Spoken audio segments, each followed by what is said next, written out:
Shalom, puji Tuhan.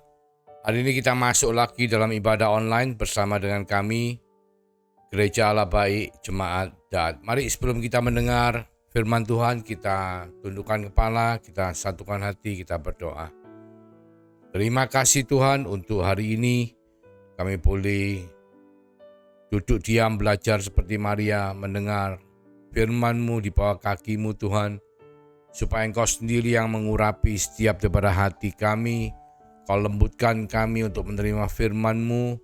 Kau lembutkan kami dengan ketaatan untuk melakukan firman-Mu. Tuhan, terima kasih Tuhan. Dalam nama Yesus kami mengucap syukur, kami berdoa. Haleluya. Amin. Puji Tuhan, hari ini kita akan berbicara mengenai Amsal Salomo ya. Jadi bukan Amsalnya tetapi kita akan membahas mengenai Salomo dan beberapa kitab yang memang Salomo sudah tuliskan ya. Jadi kita semua tahu bahwa Salomo adalah seorang anak Tuhan yang dipakai Tuhan secara luar biasa. Kita melihat di Alkitab ketika dia menggantikan Raja Daud, dia menjadi raja, bahkan Tuhan pun datang kepada Salomo dan tanya, Salomo, engkau mau apa daripadaku? Dan Salomo menjawab Tuhan bahwa dia minta hikmat untuk bisa memerintah bangsa Israel. Itu sesuatu yang menyenangkan hati Tuhan, dan Tuhan bukan hanya memberikan hikmat, ya dikatakan Salomo adalah orang yang paling berhikmat di dunia. Bahkan kita tahu banyak kitab ditulis oleh Salomo, lebih dari 3.000 Amsal yang ditulis oleh Salomo, menunjukkan betapa berhikmatnya Salomo. Bahkan Ratu Sheba pun jauh-jauh datang untuk melihat dan mendengar sendiri mengenai seberapa bijaksana dan berhikmatnya Raja Salomo. Dan bukan hanya hikmat yang diberikan oleh Tuhan, tetapi dia diberikan kekayaan yang luar biasa. Bahkan di Alkitab dicatat bahwa dia adalah manusia yang terkaya sampai kapanpun ya. Sebagai gambarannya, saudara kalau tahu, dia menerima upeti dari raja-raja setiap tahunnya itu mencapai 666 talenta, saudaraku. Itu hanya dari raja-raja ya, belum dari perdagangan, dari saudagar pajak yang dibayar, tapi hanya upeti dari raja. Saudara tahu, 1 talenta itu 34 kilo ya. Kita hari ini bicara emas 1 gram aja udah berapa? Mungkin 1 juta, enggak tahu. Mungkin ada yang tahu. Misalnya kalau emas 1 gram 1 juta, 800.000, anggaplah 1 juta untuk gampang ngitungnya ya. 1 talenta itu 34 kilo, saudaraku. Kalau 664 talenta itu 666 talenta itu berarti sekitar 2,6 ton, lebih dari itu ya, 2,6 ton. 1 ton itu berapa triliun, saudara? Nilainya. Itu setiap tahun dia mendapatkan upeti sebegitu banyak. Hanya upeti dari raja-raja, belum dari pajak dari saudagar, pedagang-pedagang yang melakukan perdagangan di tanah Israel. Jadi kita bisa membayangkan betapa luar biasa kayanya Raja Salomo itu. Bahkan dikatakan di Alkitab bahwa dia memiliki 700 istri dan 300 selir, saudara. Kenapa dia memiliki banyak istri? Karena tentunya kalau zaman dulu sebuah negara ingin mengadakan kerjasama, maka yang dilakukan adalah mereka mengirimkan putrinya untuk menjadi suami atau menjadi istri atau selir daripada raja. Dengan itu mereka mengikat hubungan mereka supaya tidak terjadi perang, saudara. Sehingga Salomo mempunyai banyak selir, banyak istri. Bahkan dari istri-istrinya itu Salomo akhirnya melakukan hal yang menyakitkan hati Tuhan, yaitu apa? Belajar untuk menyembah berhala-berhala istrinya. Nah, ini sesuatu yang kita harus belajar, saudaraku. Dengan hikmat Salomo, kita lihat apa yang Salomo tulis dan membuat setiap dari kita harus merenungkan dan melakukan dalam kehidupan kita. Kita buka di Pengkhotbah 5 ayat 19, saudaraku. Dikatakan, setiap orang yang dikaruniai Allah kekayaan dan harta benda dan kuasa untuk menikmatinya, untuk menerima bagiannya, dan untuk bersukacita dalam jeripayanya, juga itu pun karunia Allah. Jadi kita baca lagi ya. Karunia dari Allah itu bukan cuma mencari kekayaan dan harta benda, tetapi juga kuasa untuk menikmatinya, untuk menerima harta benda itu dan untuk bersuka cita dalam jeripayanya, juga itu pun karunia Allah. Jadi seringkali kita lupa, mungkin banyak dari saudara mungkin sukses dalam kehidupan bisnis, mungkin sukses dalam kehidupan karier sebagai profesional, sebagai dokter, apapun yang saudara lakukan, saudara sukses, saudara berhasil mengumpulkan kekayaan. Tapi satu hal yang saudara selalu ingat, bahwa itu semua adalah kasih karunia dari Allah. Tanpa kasih karunia daripada Allah, saudara tidak bisa mengumpulkan. Atau mungkin saudara bisa mengumpulkan, tapi saudara tidak bisa menikmati apa yang saudara kumpulkan. Kita mungkin kadang mikir kalau orang punya saldo di rekening banyak pasti enak ya. Orang kalau kekayaannya banyak itu pasti enak, pasti bisa menikmati. Loh, saudara pernah dengar cerita enggak? Seorang yang saya diceritain oleh seorang dari perbankan, yang teman saya sendiri ya, yang kerja di bank. Nah, beliau memang enggak menyebutkan nama, cuman beliau itu cerita ada seorang bisnismen ya. Wah, depositonya itu sampai banyak sekali, saudaraku, bisa dikatakan sampai 7-8 digit ya. Jadi jumlahnya itu luar biasa. Tetapi apa yang saudara tahu, bahwa rumahnya sangat sederhana. Bahkan dikatakan mungkin ruang tamunya, perabotannya kuno, bangunannya kuno, dan sedikit ya mungkin agak katanya sedikit kumuh ya. Bahkan mobilnya pun bukan mobil pribadi yang dipakai untuk jalan-jalan, tetapi mobil niaga yang ada boxnya, dan tidak punya mobil lain lagi. Jadi saudara bayangkan, dia yang memiliki saldo di bank, memiliki deposito uang nganggur, saudara, bukan utang di bank ya. Itu nominalnya sampai 9 digit ya, sampai 10 digit. Banyak sekali ya, bahkan dikatakan puluhan miliar pada waktu itu bicara tahun 2000-an ya, awal 2000-an. Itu jumlah yang besar sekali, saudara.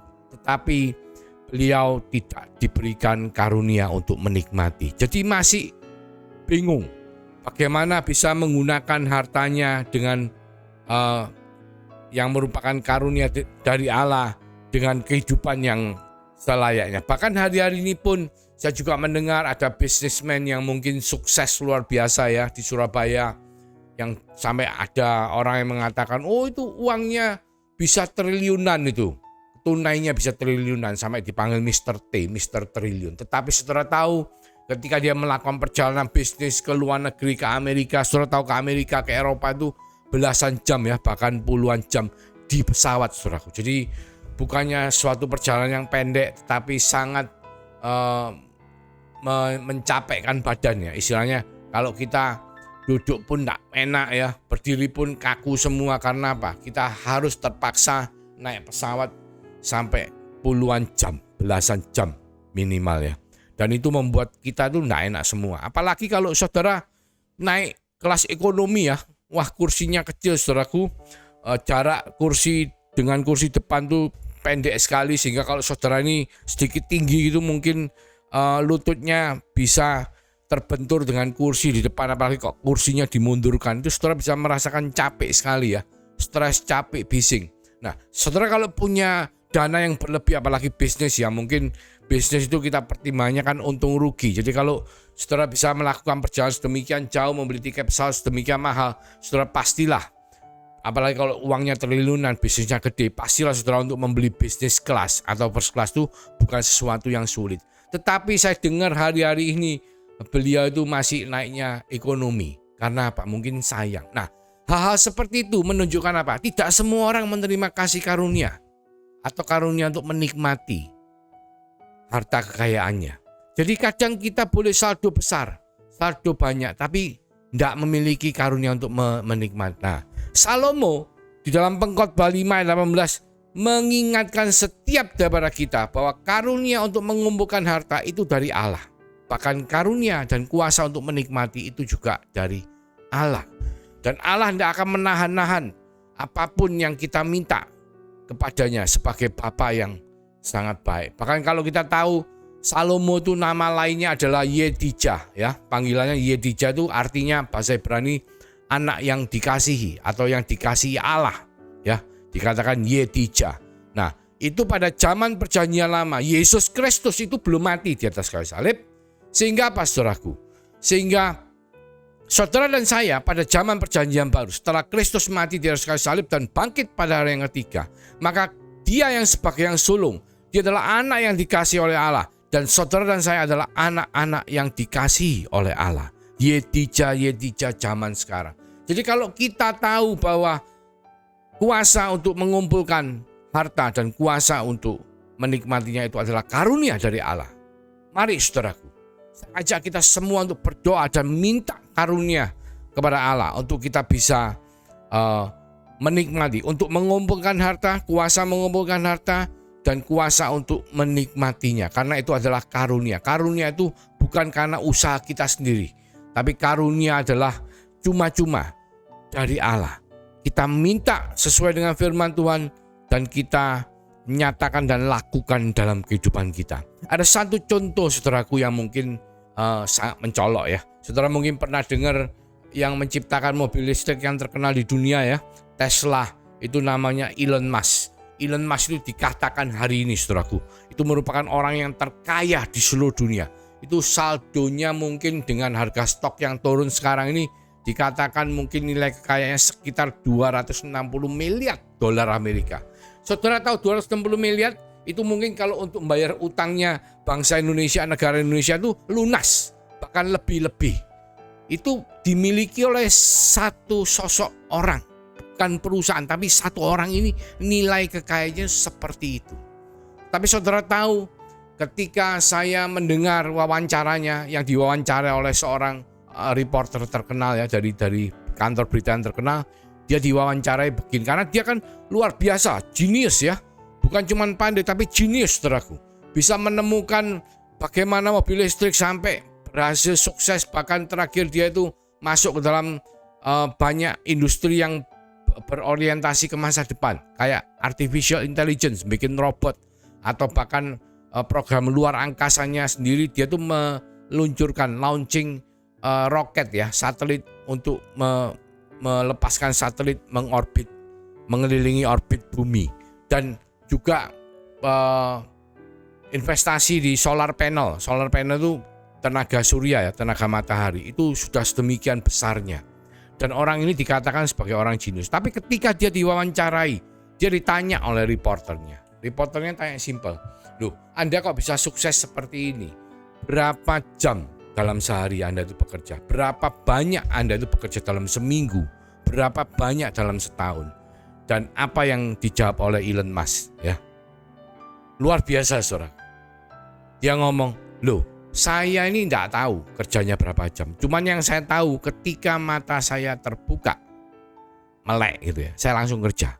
Karena apa? Karena dia tinggalnya di pabrik saudaraku. Dia tuh tidak punya rumah, bukan tidak bisa beli rumah. Dulunya dia beli rumah mahal di Bel Air, di Beverly Hills, dijual semua. Karena apa? Tidak pernah ditempati saudaraku. Dia selalu kembali ke pabrik di mana dia tuh bisa dengan sesuka hati, sewaktu-waktu dia bisa bekerja tanpa bisa menikmati apa yang telah dia capai. Jadi saudara tahu, saldo demikian banyak saudaraku, tapi tidak bisa menikmati, tidak memiliki karunia untuk menikmati. Nah, ini sesuatu yang kita harus belajar. Hari ini Amsal Salomo ya, bukan dari Amsal, kitab Amsal, tetapi dari Pengkhotbah 5 ditunjukkan ayat 19 bahwa karunia untuk mengumpulkan kekayaan dan harta dan kuasa untuk menikmati itu adalah dari Tuhan. Bukan semata-mata kita bisa melakukannya seperti ujuk-ujuk gitu ya. Enggak, tapi semua itu dari Tuhan. Dan kita belajar dan kita akan melihat bagaimana Salomo bisa menggunakan kuasa untuk menikmatinya. Memang kalau kita lihat perjalanan Salomo, mungkin dia sempat menyakitkan hati Tuhan ya, di mana ketika dia memiliki istri 700 dan selirnya 300, itu terus dia menyembah Tuhan yang lain, berhala-berhala yang dibawa oleh istrinya. Oleh karena pengaruh itu, tetapi saudaraku, pada akhir daripada hidup Salomo, kita baca di Pengkhotbah 12 ayat 4 dikatakan, karena Allah akan membawa setiap perbuatan, kita 13 dulu ya, jangan 14. Kita Pengkhotbah 12 ayat 13 dulu. Akhir kata dari segala yang didengar ialah, takutlah akan Allah dan berpeganglah pada perintah-perintahnya, karena ini adalah kewajiban setiap orang. Terus ayat berikutnya dikatakan, ayat terakhir, karena Allah akan membawa setiap perbuatan ke pengadilan yang berlaku atas segala sesuatu yang tersembunyi, entah itu baik, entah itu jahat. Nah, dikatakan bahwa semua perbuatan kita itu akan dibawa ke pengadilan yang berlaku. Jadi kenapa, saudaraku? Nah, Salomo ini kan orang yang berhikmat. Dia tuh mengerti bahwa kehidupan manusia itu, padahal masih perjanjian lama, bukan hanya sekedar kita 70-80 tahun kita hidup sekarang ini di bumi, enggak. Tetapi kita memiliki kekekalan bersama-sama dengan Tuhan. Karena firman Tuhan mengatakan, barang siapa yang mati dalam Tuhan, maka rohnya akan dikumpulkan oleh Allah bersama-sama. Jadi kita semua, saudaraku, yang beriman kepada Yesus Kristus sebagai Tuhan dan Juru Selamat, dan oleh karena iman tersebut, maka ketika kita meninggalkan dunia ini, maka kita akan bertemu bersama-sama di dalam kekekalan bersama-sama dengan Tuhan. Dan bukan cuma itu, saudaraku. Kalau di bumi kita diberikan kuasa untuk mengumpulkan harta, diberikan karunia untuk mengumpulkan harta dan menikmati, itu juga berlaku untuk dalam kekekalan. Jadi saudara mungkin masih ingat ayat, apa yang saudara ikat di bumi akan terikat di surga, apa yang saudara lepas di bumi akan terlepas juga di surga. Jadi ketika saudara diberi karunia untuk mengumpulkan harta, saudara juga harus minta karunia untuk menikmatinya, yaitu dengan menabur, bukan hanya dalam zaman dunia yang sekarang, tetapi menabur untuk sesuatu di kekekalan. Kalau Raja Salomo, kita lihat bahwa dia yang dipercaya, ditunjuk oleh Tuhan untuk membangun bait Allah, saudaraku. Jadi bait Allah yang begitu megah itu bukan Raja Daud yang membangun, tetapi Tuhan minta Salomo yang membangun. Dan dia mencurahkan begitu banyak tenaga, 13 tahun lebih, bahkan begitu banyak harta yang ditaruh di dalam bait Allah. Semua disaput dengan emas, perisai-perisai emas semua ditaruh, piring garpu semua dari emas, saudaraku. Itu ditaruh untuk kepentingan bait Allah. Sedangkan saudara dan saya, ketika kita mengerti mengenai karunia untuk menikmati adalah dari Allah kepada saudara dan saya yang sudah diberi kuasa atau karunia untuk mengumpulkan harta, maka ketika kita menikmati apa yang Tuhan berikan, kita bukan hanya menikmati untuk sekedar mungkin makan-makan atau hidup mewah, enggak, saudaraku, tapi kita akan menggunakannya untuk menabur di dalam kekekalan. Karena setiap perbuatan kita akan dihitung sampai di dalam pengadilan di masa depan.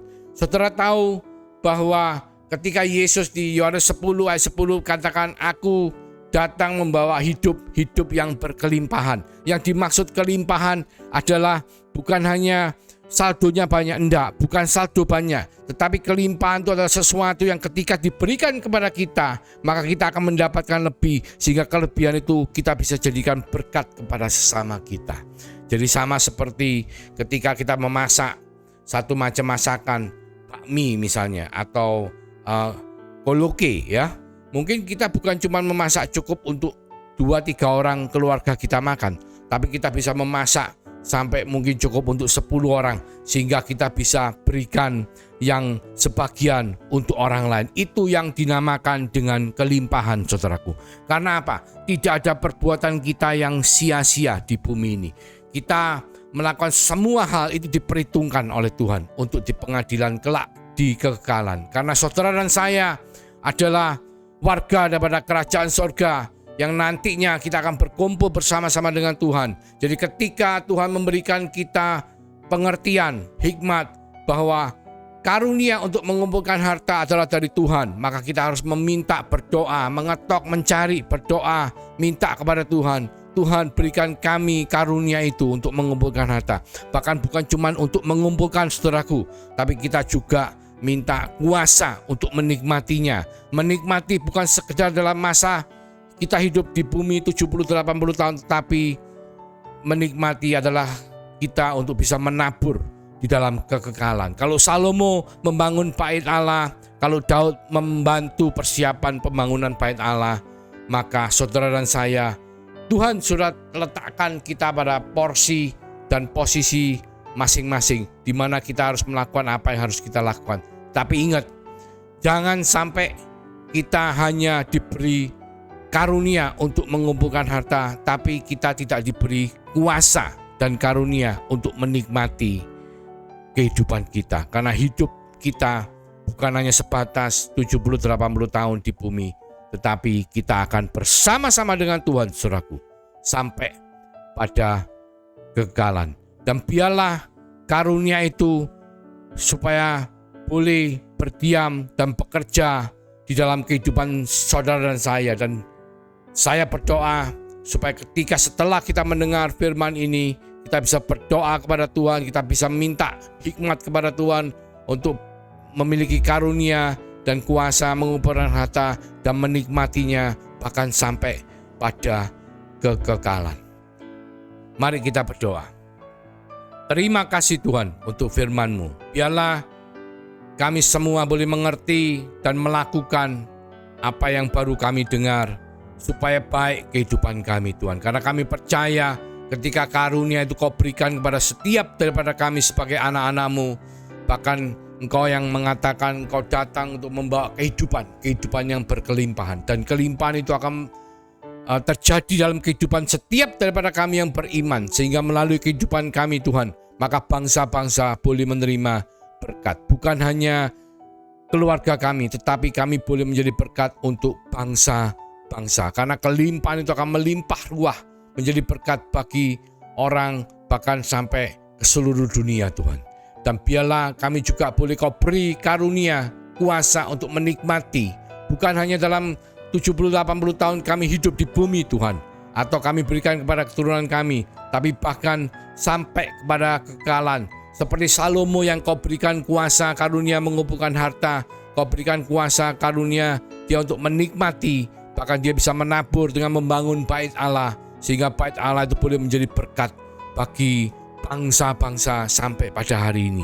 Demikian Kau akan menjadikan setiap daripada kami, mulai dari malam hari ini Tuhan, karena Yesus Kristus telah mati di atas kayu salib dan bangkit pada hari ketiga, dan Roh Kudus telah dimeteraikan dalam setiap hati daripada orang percaya. Maka saudara dan saya, mulai dari malam hari ini sampai Yesus datang yang kedua kalinya, kita semua akan diberkati untuk menjadi berkat. Kita diberi karunia untuk mengumpulkan harta, kita diberi kuasa untuk menikmati, bahkan sampai pada kekekalan.